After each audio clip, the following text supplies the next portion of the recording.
निर्जितैस्स भवतो ध्यानेन यत्कल्पितं स्तुत्या निर्वचनीयताखिलगुरो दूरीकृता जन्मया व्यापित्वञ्च निराकृतं भगवतो यतीर्थयात्रादिना क्षन्तव्यं जगदीश तद्विकलता दोषत्रयं मत्कृतम् ॐ शान्ति शान्ति शान्ति हरि ॐ तत्सत्. O God, in my meditation I have attributed forms to Thee, who art formless. By my hymns I have, as it were, contradicted that Thou art indescribable. By going on pilgrimage I have, as it were, denied Thy omnipresence. O God, please forgive me for these three mistakes committed by me. Om, peace, peace, peace. Good morning, friends. I have told this story many times in the past, and I have been in this country for 40 years, and I have had to give so many talks on Sundays. And there is a story that one grandmother brought her grandson to the church on a Sunday, and the minister started giving his sermon. And all religious sermons have one great quality. They are all soporific. That means they are sleep-inducing. And so that grandmother fell asleep during the sermon, and the minister was used to seeing people falling asleep during his sermon, but this time something other than ordinary happened. That lady, the grandmother, started snoring loudly, and that disturbed the minister. So the minister then said to the grandson of that lady, "You wake up your grandma." And the young boy said, "Reverend, you put her to sleep, you wake her up." So that's why you see, I'm not sure whether you will all fall asleep or not, but it doesn't matter.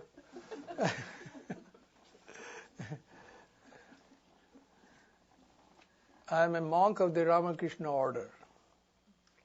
It is known in India, the Ramakrishna Mission. And there was a great swami who was the disciple of Sri Ramakrishna, who is adored as a divine incarnation by thousands in India and quite a few people abroad as well. And his name was Ramakrishnananda Swami. He was at that time working in South India in a city which used to be called Madras at that time. Now it is called Chennai. And then he used to go to a certain place called the Triplicane Club to give talks. On invitation he used to go there. And then once when he went to give his talk, there was nobody there to listen to his talk. And nobody came. And when he returned to the center, which he called an ashrama, then he was asked, "How many people came to listen to your talk?" He said, "Nobody came." "Nobody came? Then did you give your talk?" He said, "Yes, I gave my talk nonetheless." "To whom?" He said, "Well, all my talks are given for the pleasure of Sri Ramakrishna, and he is present everywhere." So I gave my talk.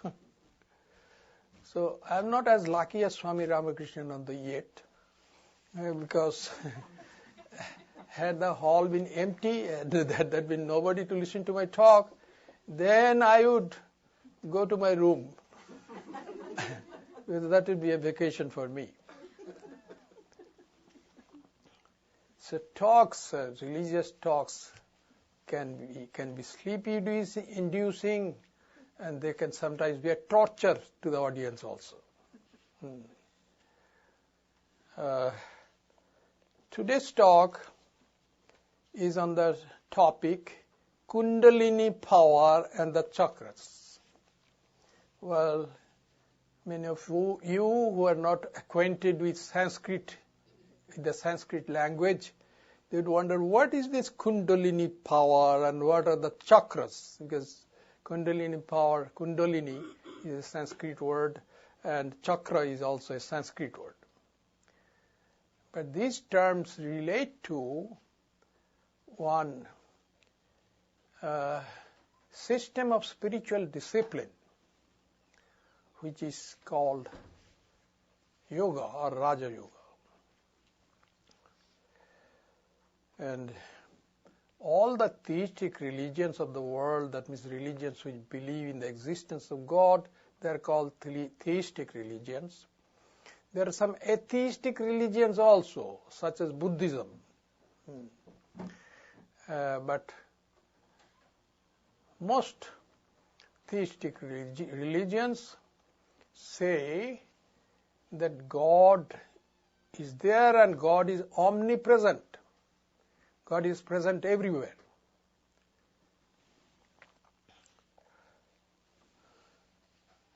So once I went to give a talk to a college here, and then I asked the students, I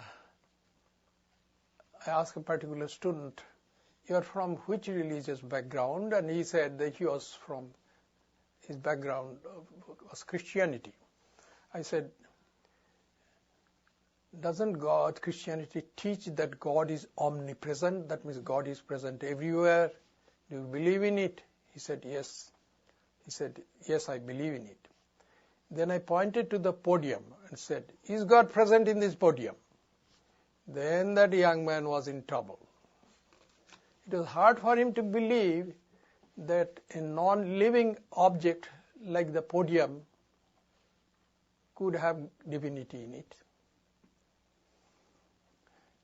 Then I had to explain that according to Hinduism, which we call Vedanta also, according to Hinduism, God is equally present everywhere, but not equally manifested everywhere.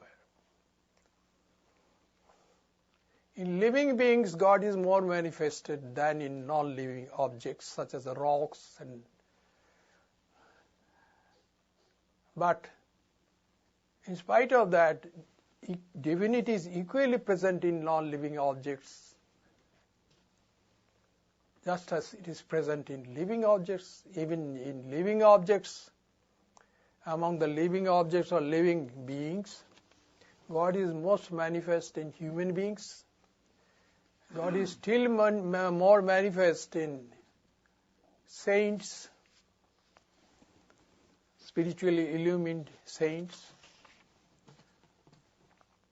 And God is most manifest in some extraordinary human beings who are called divine incarnations. They look like human beings, but they're divinity itself.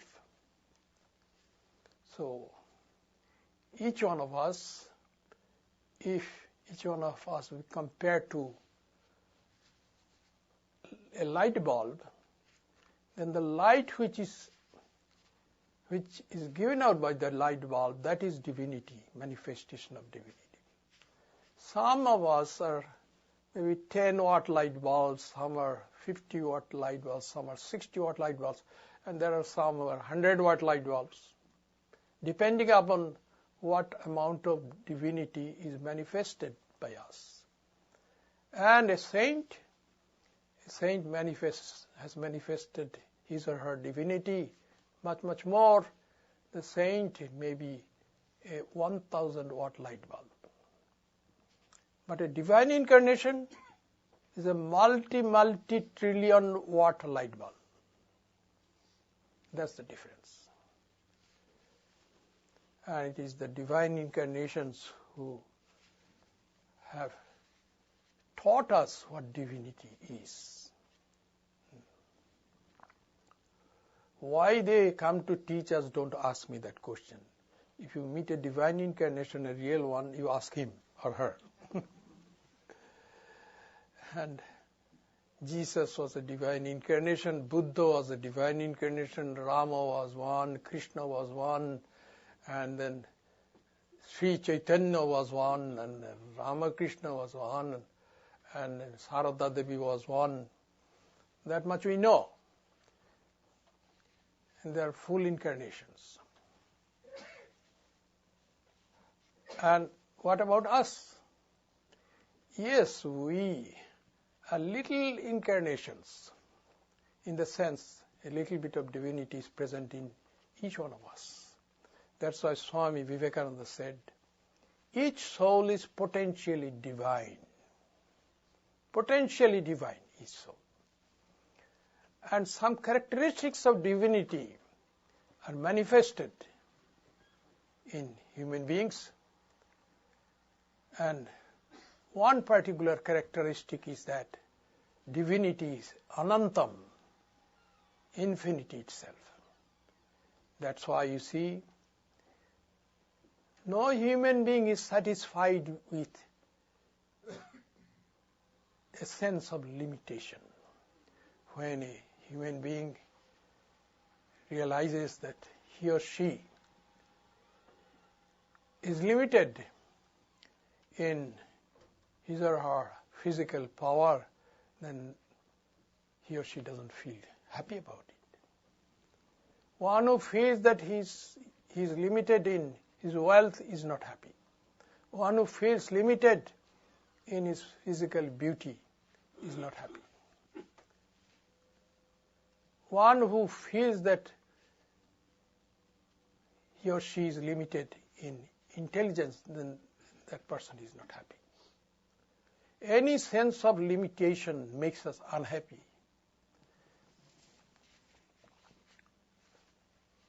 Why is it so?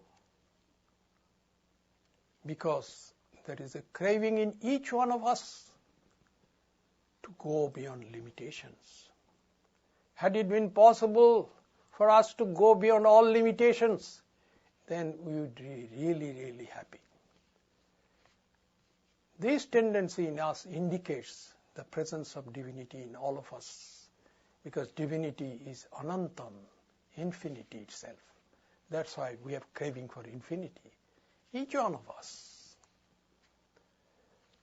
And this was recognized in Hinduism by the ancient sages, pure-minded sages, hundreds of years ago. And they said to everybody, that is, you are divine, whether you know it or not, you are divine. You manifest divinity. And divinity is also anandam, infinite bliss, infinite joy. All this, the sense of suffering that is caused by your sense of limitation can be got rid of if you can manifest your divinity completely. Then there will be only anandam, joy. That is the goal of human life, as Sri Ramakrishna used to say. The goal of human life is not to earn some money or acquire some property or acquire some fame.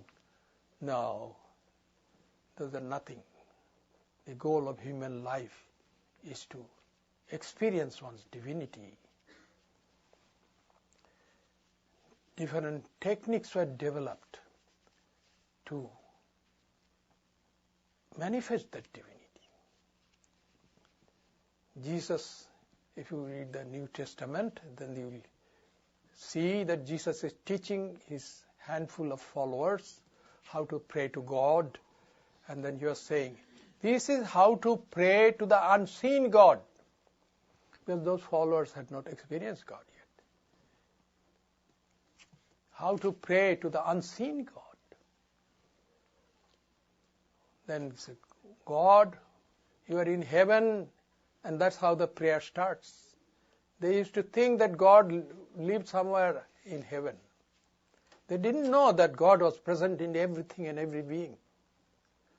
So that's why Jesus taught those followers a kind of prayer which starts with, God who art in heaven.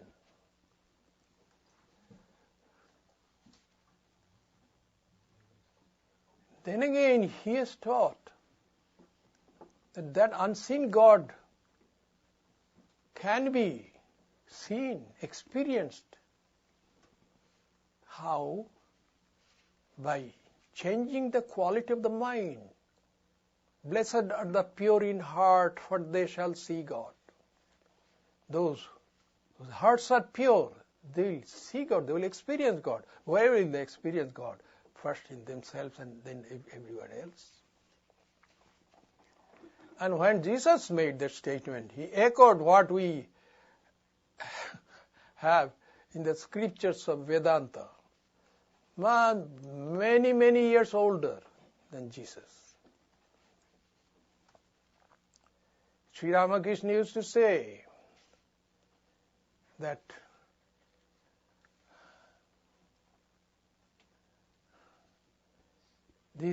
all these great teachers of humankind, that means the divine incarnations, they teach the same truths, just as jackals, no matter in which country they are, howl in the same way. That's what he used to say.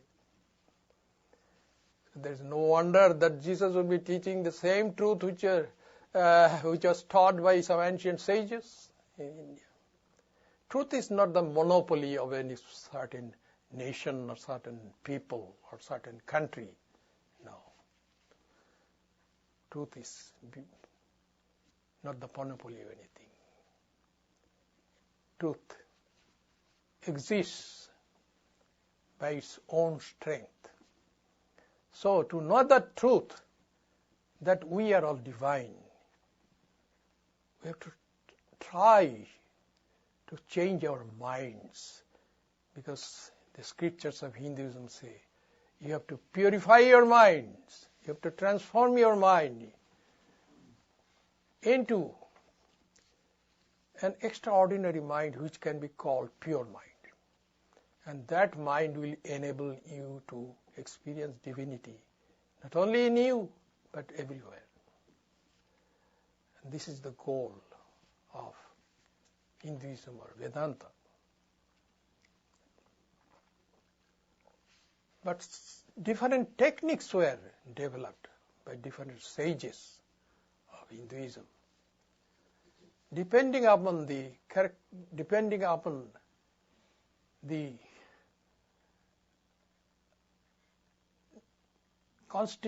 constitutional difference which exists between people and people.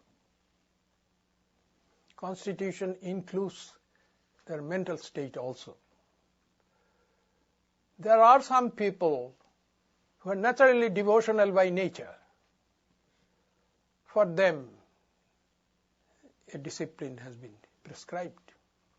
That is called the path of devotion. In Sanskrit, it is called bhakti yoga.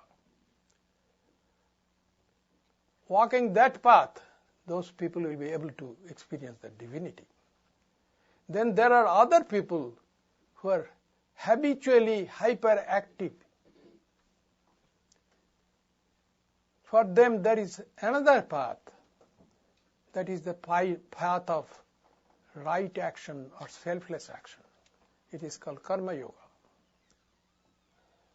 And by following that path, such people who are habitually overactive, they will be able to experience divinity in themselves as well as elsewhere. And then there are other people, some other people, who have philosophical tendencies. They can't accepting unless that satisfies their sense of rationality. So for such people, there is another set of disciplines called the path of philosophy or path of knowledge. In Sanskrit, Jnana Yoga. So, through rational inquiry, step by step, eventually they will be able to arrive at their inherent divinity. Then there are another class of people that are temperamentally different from all these three groups of people. They have understood that the most important thing in life is to be able to control their minds. The minds have to be controlled. If the mind is beyond control, then it is extremely difficult to know anything clearly or to do anything properly, you see. So they feel that it is their foremost duty to learn how to control the mind and how to concentrate the mind. Why the mind should be concentrated? Because the conscious mind can know things only when it is concentrated on those things. When the conscious mind is not concentrated on anything, it cannot know. The mind has to be concentrated. I am giving a talk here. And what is talking? Talk is no other than loud thinking. My thoughts you cannot know, but when I express my thoughts audibly, then you can know my thoughts. So talking is no other than thinking loudly. And you all are sitting there not talking, but you are talking silently. Perhaps some of you are saying, oh, what the swami says is nonsense. But that is silent talking. So there is no difference between thinking and talking.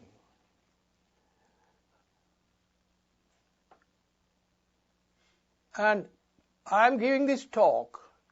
If you don't concentrate your minds using your organ of hearing, if you don't concentrate your mind on the words that I have been saying, then you won't understand anything that I am saying. But if you concentrate your minds on the words that I am saying, or what I am speaking of, then you will understand. That's why to know anything, concentration of mind is absolutely necessary. And this fourth group of people, they therefore want to learn how to control the mind. And unless the mind is controlled, it cannot be concentrated. So they want to know if it is possible. And luckily, there have been sages who have mastered the technique of controlling the mind and concentrating the mind. And when the mind is thus concentrated, if it is focused on that inherent divinity, which is usually not known, then somehow that concentrated mind will enable us to know that divinity in us. And this set of disciplines is called Raja Yoga, the royal path. Yoga means the mode of communing. The mode of communing with God. And this is the royal mode of communing with God. And this Raja Yoga talks about this Kundalini power. Kundalini power and the chakras. The word Kundalini has come from the root word Kundali, which means something which is in the shape of a coil. What is that in us which is there in the shape of a coil? The ancient sages, they say that divinity is present in you. It is not manifested yet. But that which can help you to manifest that divinity, that spiritual power is there in you. That spiritual power is already in you, but unfortunately it is in a dormant state. It is sleeping. Just like a snake in hibernation. Snakes, when they hibernate, they coil up their bodies. That's what we have heard. So, this power, this spiritual power, which is present in each and every human being, that is called Kundalini Shakti. Shakti is the counterpart of the word power. And in Sanskrit, the word Shakti has feminine gender. That's why this power which is located in every human being and is present in a dormant state normally, that is called Kundalini. Kundalini is the feminine version.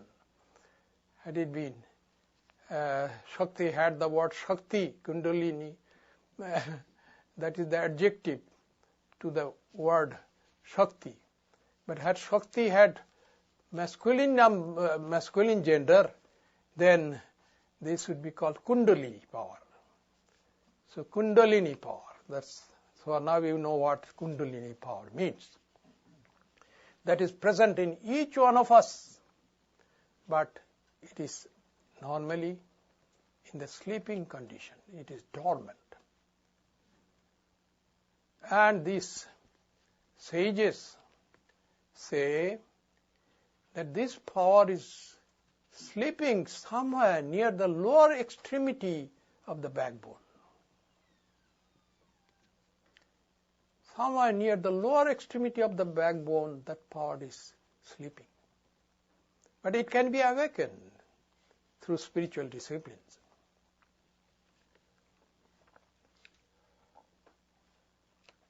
And when it becomes awake, it starts coursing through the backbone upward. And the backbone is like a pile of that number 8. If you pile them up, then that will somewhat resemble the backbone how it is. That means two channels are there. From the bottom till the end, and the end is near the brain. So the backbone has these two channels. And according to this system, which is called Raja Yoga, there is a third channel in the backbone also. And our vital energy with which you work, this energy passes through these two channels. But the third channel is usually at the bottom. There is no opening usually. So our vital energy passes through these two channels. And the channel which is on the right side, it is called Pingala channel. And which is on the left side, that is called Ida channel. And for every living being equipped with a backbone, his or her energy, vital energy, passes through these two channels.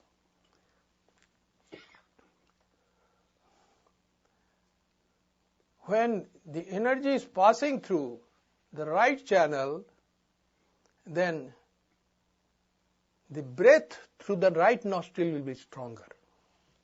Outcoming breath through the right nostril will be stronger.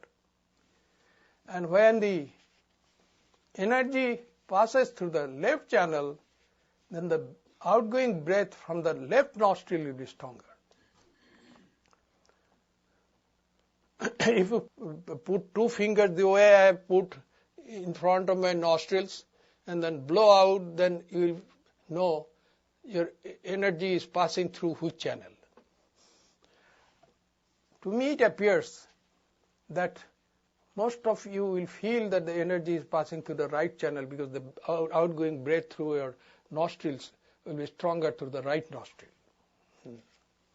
When you will be resting, then your outgoing breath from the left nostril will be stronger. And there is a subject which is called in Sanskrit Swarodaya Vijnana. Anyway, that has to do with the breath.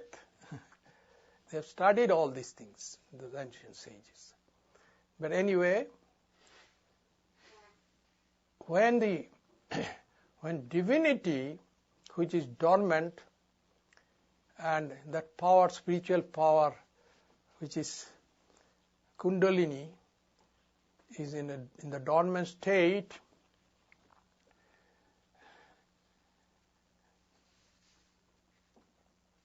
if it can be awakened, then it will pass through the central channel, which is called Sushumna channel.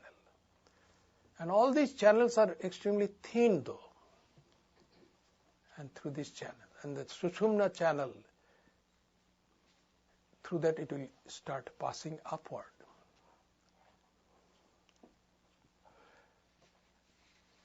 Once, one journalist went to see the abbot of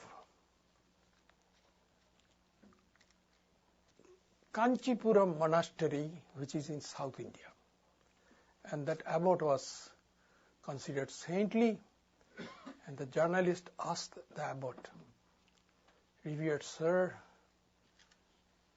what's the difference between genuine spiritual visions and hallucinations?" Then that abbot replied, he said, "Genuine spiritual visions will bring a person close to the reality, and hallucinations will take people away from that reality." By reality, the abbot of Kanchipuram monastery meant divinity. That means genuine spiritual visions will bring people closer to God experience. By the other kind of like hallucinations and all, or imagination, good imagination is good. Imagination about divinities and all, that is good, helpful, but that will not really give God experience. So that's why Sri Ramakrishna used to say that unless the Kundalini power has been awakened, real spiritual life has not started. Real spiritual life starts only when the Kundalini power has become awakened. And there are signs and symptoms of when that power has become awakened. The person in whom the Kundalini power has become awakened through various spiritual disciplines, then that person will feel as though something is coming up from the bottom of his or her spine, going up, up, up like that. And when that will start happening, that person, if the person is sitting erect, tears will start rolling down his cheeks from the outer corners of his or her eyes, not the inner corners, outer corners. And hair will start standing up, what is called horripilation, that will start happening, as though that person is under some kind of electric shock, mild electric shock, and hair is standing up again and again. And also there will be involuntary trembling of the body, so much so that the person who is having, whose Kundalini has just become awakened, he may have to hold his two hands together, clasping each other, to control that trembling of the body.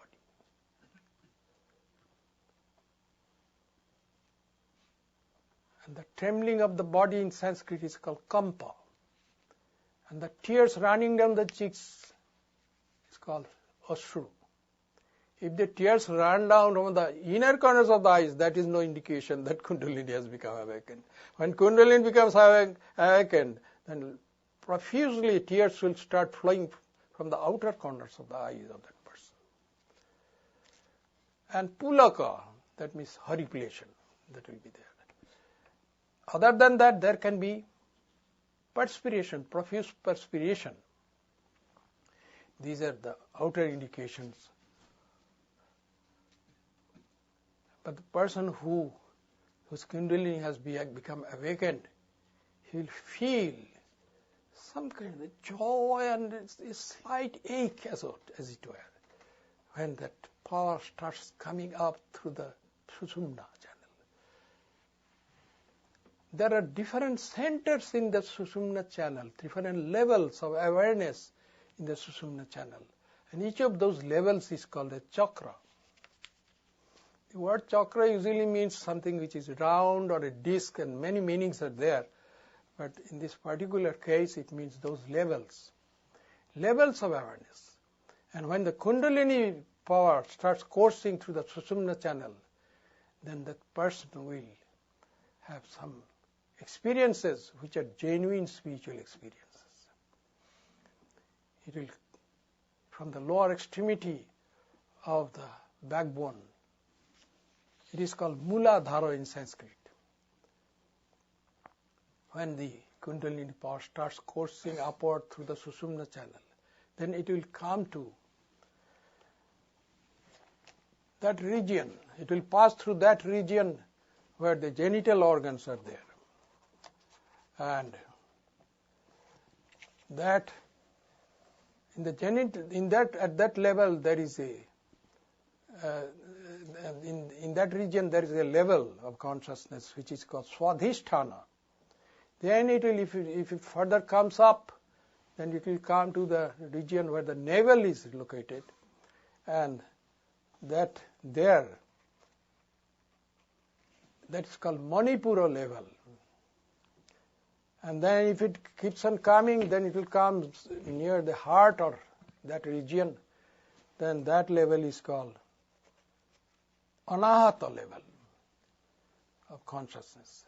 And then it will come, if it comes further up, then sometime somewhere in the neck, then that is called Vishuddha channel. And then it will go further up and comes to the level where the eyebrows are meeting there, and that is called Agna level. And if it goes further up inside the brain, that is called Sahasrara chakra. When this spiritual power will reach there, then spiritual illumination will come. That person will become one with divinity. All these levels are called chakras. And the sages have clearly described what they are like. And anyone whose Kundalini has become awakened will also experience all these things, or will experience all these things. The scriptures say that the chakras look like lotuses, and can be mentally visualized by pure-minded yogis. Chakras, as described already by me, are not made of matter, energy or mind. According to Sri Ramakrishna, they are made of divine consciousness. At the Muladhara chakra, that means at the lowest extremity of the backbone, at the base of the spinal column, there is a lotus made of consciousness, divine consciousness. It is of crimson color and it has 4 petals. Then when it comes upward to Swadhisthana chakra, located at the sacral plexus near the organ of reproduction, then that chakra is a vermilion colored lotus with 6 petals. And the Manipura chakra, which is at the level of the navel, is a grayish blue lotus with 10 petals. Then the Anahata chakra at the level of the heart is a red lotus with 12 petals. And the Vishuddha chakra, situated in the region of the throat, is a lotus with 16 smoky purple petals. And the Ajna chakra, lying between the eyebrows, is a white lotus with 2 petals. And the Sahasrara, located at the top of the head, is a sparklingly white lotus with its head turned downward. It is 1,000 petals. Well, the person will experience all those things. And in Hinduism, we read about 3 types of space. And space is called Akasha.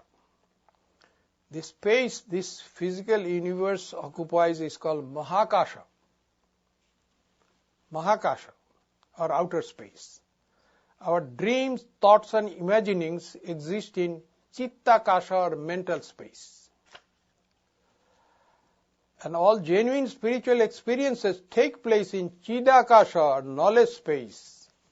We get access to Chidakasha only when our Kundalini power has become awake and has entered into the Sushumna channel. Then only whatever visions a person will have, they will be genuine visions. And when the Kundalini power comes to the level of the heart, that is Anahata chakra, then that person will see light. That person may have been born blind, but still that person will see some light. Quite unlike light that we experience in this world. And that light, that luminosity may take the forms of some highly evolved spiritual beings, such as divine incarnations, or some deities, depending upon the imagination of the person concerned. A Christian will have the vision of Jesus Christ, luminous figure of Jesus, based on a painting of Jesus that he or she may have seen. That is out of imagination actually. But only in case of Sri Ramakrishna we have a photograph of Sri Ramakrishna. We are lucky that way. And then when the Kundalini power will come to the region of the neck, where the Vishuddha chakra is there, then that person will not like to talk about anything other than what is spiritual or religious. That person will not love to talk about cars or buildings or property or whether Seahawks team has won in the tournament or not. That person will not like to hear other things. But in order not to be rude to others, that person may remain quiet. That is quite possible. And another characteristic of this Kundalini power is that when it courses upward through the Sushumna channel and comes up to that heart level where the Anahata chakra is there, and then sees some light, and then it doesn't go any further upward, then what will happen to that? Will that energy stay at the heart level? No. It will come down to Muladhara. And when it will come down to Muladhara, it will pass through that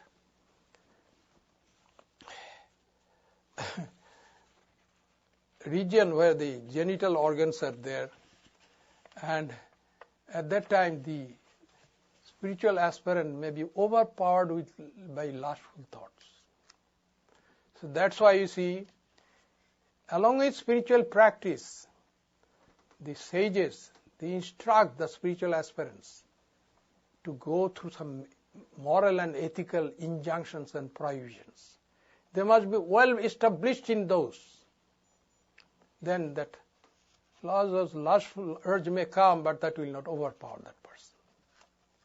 Sometimes, by listening to some music also, Kundalini power can be awakened. And then it may come up to the navel at the most. And when it goes down, that person who has had that experience will be overpowered by lustful thoughts. Many musicians, their Kundalini power, because they concentrate on the melodies so much, sometimes their Kundalini power becomes awakened. And while going down, they are overpowered by lustful thoughts. That's why many famous musicians have that big problem. Their sexual life is not pure. They fall a victim to their lustful urges. So only when the Kundalini power has come to the level which is there in between the neck and the heart, that means it's called Vishuddha chakra. Then the lowest it can come is to the Anahata chakra, to the heart level. That is a safer plane. So if a person is lucky enough to have had his or her Kundalini power come up to the Vishuddha chakra, then that person is, when that Kundalini power may come down to only the Anahata level. And then when the Kundalini power comes to Agga chakra, which is in between the two eyebrows, that level, then a spiritual aspirant has the vision of God, divine forms. But still there will be a difference between divinity and that person. As Sri Ramakrishna puts it, as though there is a wall of transparent glass between that spiritual aspirant and divinity. This is also called God vision. But when it goes to Sahasrara, then the spiritual aspirant will become one with divinity. Most spiritual aspirants who have that experience, they cannot become aware of this world anymore. And when they become one with divinity, then clinically their bodies will die. And that is called asampragyata samadhi or nirvikalpa samadhi. They will not have any heartbeats.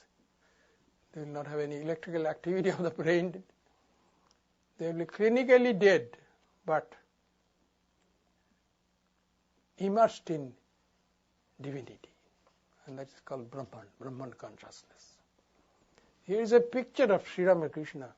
It was taken, this photograph was taken when he was at that level. And this condition is called samadhi. And his pure mind had melted away in Brahman consciousness. Brahman is God. And his heartbeats, he didn't have heartbeats at that time. No pulse beats, heartbeats, no electrical activity of the brain also. That will be called clinical death. The medical science has yet to know about these things, how that happens. And the same person, after a while, maybe after 2 hours or after half an hour or after 15 minutes, again regains consciousness of the world. At this level, he was not conscious of the world, or his body consciousness was not there, because he was in samadhi. But only some highly evolved souls can come down from that level and become aware of this world. And they become true spiritual teachers. Others, if they somehow, if their Kundalini power becomes one with divinity, which is in Sahasrara, that person will never regain body consciousness. that person's body will drop off after some days. No medical science can keep that body alive, person alive, I mean. Because already the body is clinically dead.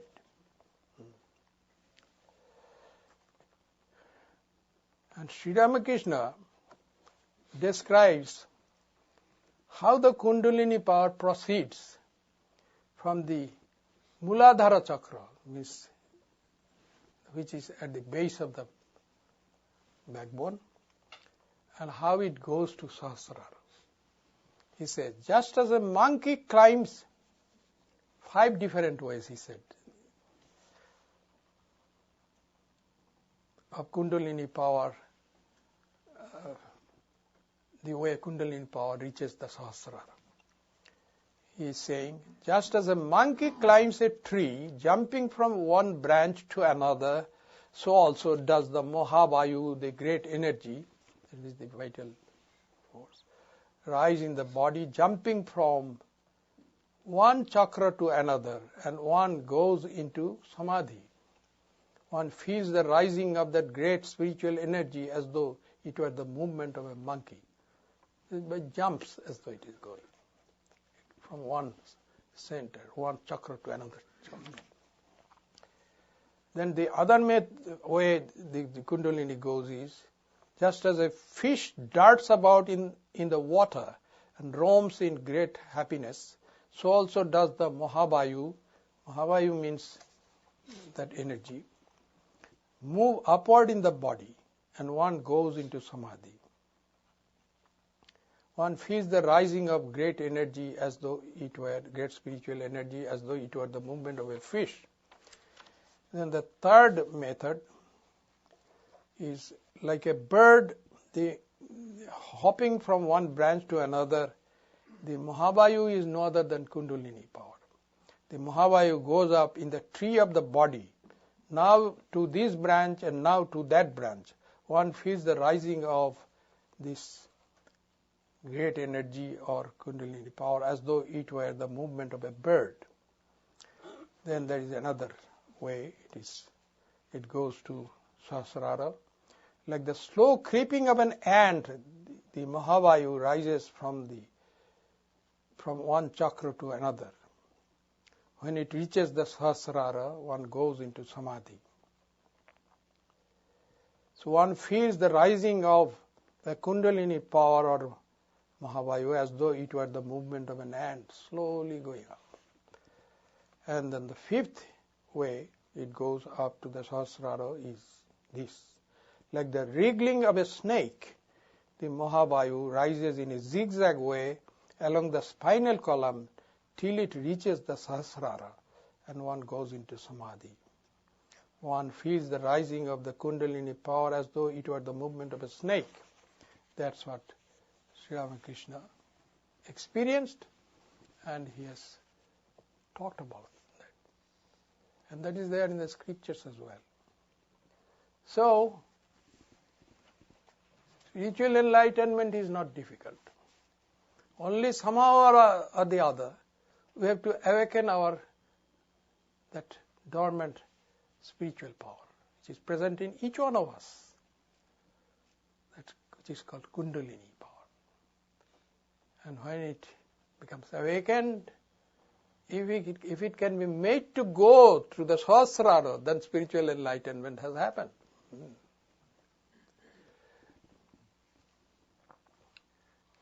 Those who have experienced that, they say that it can never be said when the Kundalini will become awakened. It becomes suddenly awake.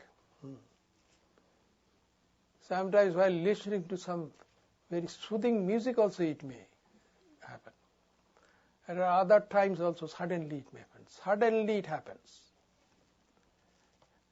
And only when the Kundalini has become awakened, this real spiritual life starts. Because when it passes through all these chakras, then different experiences will be there. Those are genuine spiritual experiences. Otherwise, you may go and watch a movie on the life of Jesus, and then temporarily your spiritual feelings may be roused and tears may roll down your cheeks, but those tears will not come from the outer corners. They will come from the inner corners. I'm sure of that. And the tears caused by emotion, they only come down your cheeks from the inner corners. But when you will have that experience, then you will know. And I can tell you, we don't talk about our own spiritual experiences. That is banned in the Ramakrishna order. But I can tell you with some certainty that such experiences will come to anybody who has done his or her spiritual practice. But for this also, God's grace is needed. A person may have gone through intense spiritual practice and yet has not had that experience, and that person then feels that without God's help it cannot be done. So Sri Ramakrishna tells a parable. A ship was anchored in a harbor, and a bird came and sat on the mast of that ship and fell asleep. Then the ship weighed anchor and went to the high seas. And then the bird became awake. And when it became awake, it saw water all around. It was scared. And it wanted to go back to where it lived. Then it started flying toward the east, toward the west, toward north, toward south, to all possible directions, but only finds water, water, water. And then its wings become tired. It cannot fly anymore. Then it comes back to that mast and sits there. This is an example of a spiritual aspirant who has made who has gone through a lot of spiritual practice, has made self-effort a lot, and still feels that he or she has not achieved the highest. Then the true spirit of surrender will come. Then that person will be like that bird sitting on the mast. That mast is God. And that person, God, please save me. Please help me out. And then strangely enough, help will come. That is assured. And then all these experiences will come. So everybody has this experience waiting for him or her. Why not we try? Yes. And let us make our effort to make our wings tired. We'll have some experiences, but genuine spiritual experiences will come by God's grace. And the Kundalini will become awakened, and it will meet the Sahasrara. Thank you so much. And now let me conclude with a brief chant.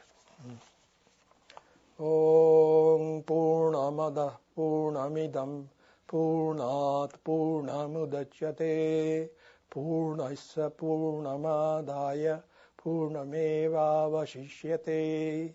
Om Shanti Shanti Shanti. Hari Om Tat Sat. All that is invisible is infinite divinity. All that is visible is also infinite divinity. The whole universe has come out of infinite divinity. Divinity is infinite, although the whole universe has come out of it. Om, peace, peace, peace be unto us all.